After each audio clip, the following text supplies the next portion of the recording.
மீண்டும் 7:30க்கு உங்களை வரவேற்கிறோம்.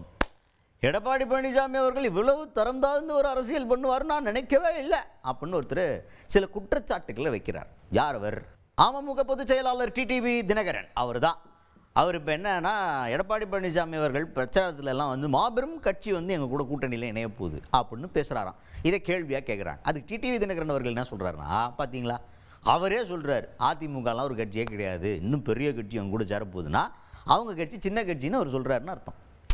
எவ்வளோ பெரிய இயக்கம், எவ்வளோ பெரிய ஒரு பாரம்பரியமான இயக்கம், எவ்வளோ தொண்டர்கள் இருக்காங்க, எத்தனை தடவை ஆட்சி கட்டியில் இருந்திருக்குது, இவரே 4 வருஷம் முதல்வராக இருக்காரு.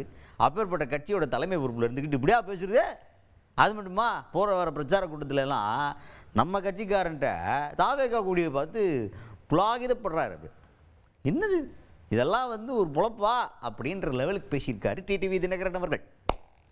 அவர் வாயிலே சொல்லிக்கிறாரு, மிகப்பெரிய கட்சி கிடையாது, எங்க கூட ஒரு பிரம்மாண்டமான கட்சி வரப்போகுதுன்னு பல இடங்கள்ல கூட விட்டு போறாரு. இது வரைக்கும் நம்ம பார்த்ததே இல்லை. இன்னொரு தான் கட்சி தொண்டருக்கு இன்னொரு கட்சி உடைய கையில கொடுத்து அதை பார்த்து புலகாகில எடுத்து பிள்ளையார் சொல்லி போட்டாங்கன்னு பேசுற அளவுக்கு புரட்சி தலைவர் உருவாக்கிய இயக்கத்தை, அம்மா அவர்கள் கட்டி காத்த இயக்கத்தை,